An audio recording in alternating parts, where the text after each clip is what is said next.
बिस्मिल्लाहिर्रहमानिर्रहीम। अस्सलाम वालेकुम वीवर्स, मैं हूँ शीज़ा। आज हम बनाएंगे बेसन के पत्ती से, और जो कि बहुत ही दिल फरेब और बहुत ही मज़ेदार होते हैं। स्टार्ट करते हैं। बिस्मिल्लाहिर्रहमानिर्रहीम। तो सबसे पहले गिलास पानी ऐड करने के बाद मैं यहाँ पर 1 कप चीनी शामिल कर रही हूँ,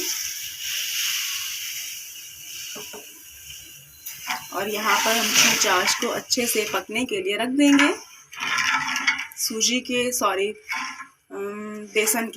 बेसन के टुकड़े बहुत ज़्यादा मज़े के बनते हैं, आप तो ज़रूर ट्राई कीजिएगा। तो इसके लिए सबसे पहले हमें चाश को तैयार करना पड़ेगा, और साथ ही हम शामिल करेंगे थोड़ा सा फूड कलर। इससे बहुत ही खूबसूरत कलर हो जाएगा इसका। ये देखिए, अब इसको मैं हल्की आंच पे नहीं, थोड़ा सा मीडियम आंच पे मैं इसको पकने के लिए रख देती हूँ। और साथ में 1 इलायची भी ऐड करेंगे इसमें।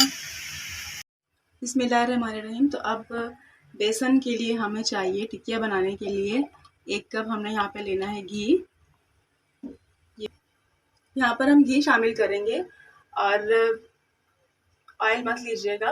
इन चीज़ों में ना घी बहुत अच्छा लगता है। मेरे पास ये घी था लेकिन थोड़ा मेल्ट हुआ हुआ है, इसलिए आपको ऐसा लग रहा है। तो आप यहाँ पे घी लेना, अदरवाइज़ आप जो भी घर में यूज़ करते हैं कोई मसला नहीं, आप ले सकते हैं। उसके साथ मैंने यहाँ पे ऐड किया है 250 ग्राम मेरे पास है ये बेसन। आपने इसकी अच्छे से भुनाई कर लेनी है हल्की आंच पे।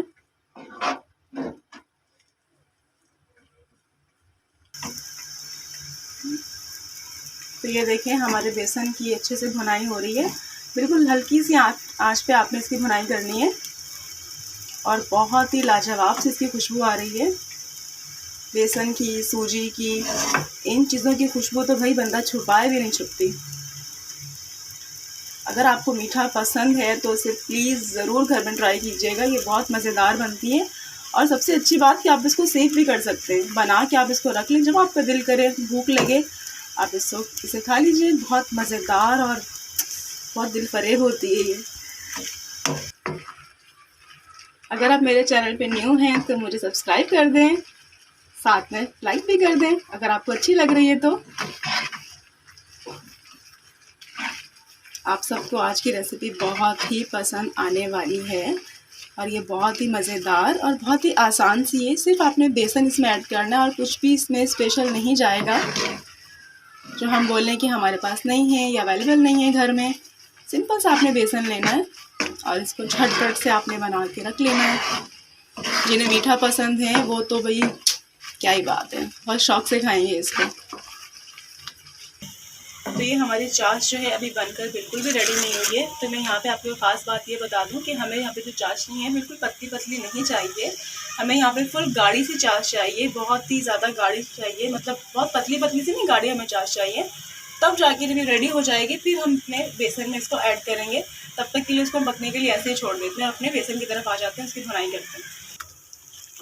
तो ये देखिए, माशाल्लाह इसकी भुनाई होने ही वाली है। बस 2 से 3 मिनट तक मैं इसको मज़ीद ऐसे ही भुनाई करूँगी इसकी, क्योंकि बेसन की अगर भुनाई अच्छे से नहीं होती तो फिर उसमें उसकी जो खुशबू होती है ना, उसमें इजाफा नहीं होता, और उसका टेस्ट भी थोड़ा सा ख़राब हो जाता है। तो उसकी भुनाई का आपने ख़ास ख्याल रखना है।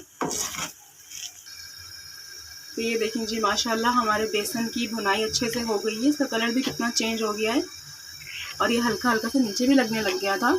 तो इससे पता लगता है कि जो हमारा बेसन है वो अच्छे से उसकी भुनाई हो गई है, वो भुन गया है। तो यहाँ पर अब इसमें हम ऐड कर देंगे अपनी चाशनी, जो कि बहुत अच्छे से गाढ़ी हो चुकी है। उसको हम पतला करके ऐड नहीं करेंगे, तो गाढ़ा करके हमने उसको ऐड करना, और यही इसकी ख़ास रेसिपी है और ख़ास ट्रिक है। तो ये देखिए, हमारी चाशनी अच्छे से बिल्कुल गाढ़ी होगी जैसे कि हमें चाहिए थी। बिस्मिल्लाहिर्रहमानिर्रहीम। तो अब मैं यहाँ पर अपनी जो चाश हमने तैयार की थी इसमें शामिल कर देती हूँ, और इसके साथ साथ हम भुनाई करते रहते हैं। ये देखिए जी, माशाल्लाह कितना खूबसूरत लग रहा है। आप सबसे दुआ की अपील है उन तमाम हमारे बहन भाइयों के लिए, मुसलमान बहन भाइयों के लिए, जो कि सैलाब की वजह से, शदीद बारिश की वजह से बहुत मुसीबत में, बहुत परेशानी में हैं।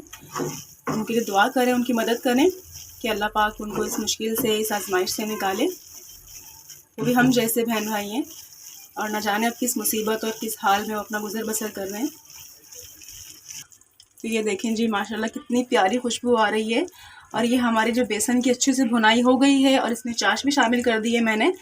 तो ये बिल्कुल रेडी हो चुका है, लेकिन हम इसको ऐसे खाने के लिए सर्व हरगिज़ नहीं करेंगे बिकॉज हमने इसमें बहुत गाढ़ी सी चाश डाली थी, तो रखने के बाद ये बहुत जम जाएगा।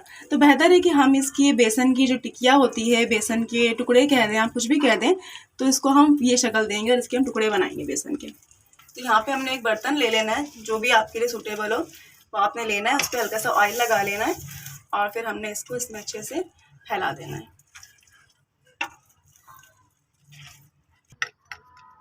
ये देखिए मैंने इसमें तमाम अपना जो बेसन था उसमें ऐड कर दिया है। आप इसकी अच्छे से लेयर बना लें। जब थोड़ा ठंडा हो जाएगा, ये 5 से 7 मिनट के लिए मैं इसको ऐसे ही छोड़ देती हूँ। तो बिल्कुल ठंडा हो जाएगा, ये नीम ठंडा हो जाएगा, सॉरी नीम गर्म हो जाएगा, तो फिर मैं इसकी कटिंग कर लूँगी।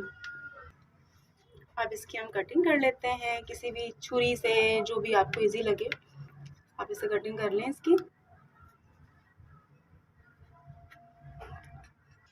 तो ये देखिए माशाल्लाह हमारी कटिंग हो गई है, ये बिल्कुल सेट हो गए हैं।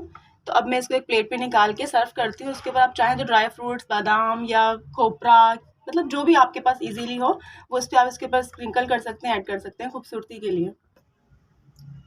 तो ये देखें हमारे बेसन के टुकड़े कह लें, इसको पतीसा कह लें, बर्फ़ी कह लें, जो दिल चाहता है आप इसे कह सकते हैं, लेकिन ये है बहुत ही मज़ेदार, बहुत टेस्टी और बहुत कितनी आसानी से बग़ैर किसी इन्वेस्टमेंट के, बग़ैर किसी खर्चे के बन गई थी। ये बहुत अच्छी है। उम्मीद है आपको रेसिपी बहुत पसंद आई होगी। तो जहाँ रहें खुश रहें, मेरी दुआ में याद रखें। बहुत जल्द आपसे मिलूँगी, आसान हो रही है एक नई रेसिपी के साथ एक न्यू वीडियो में। अल्लाह हाफिज़।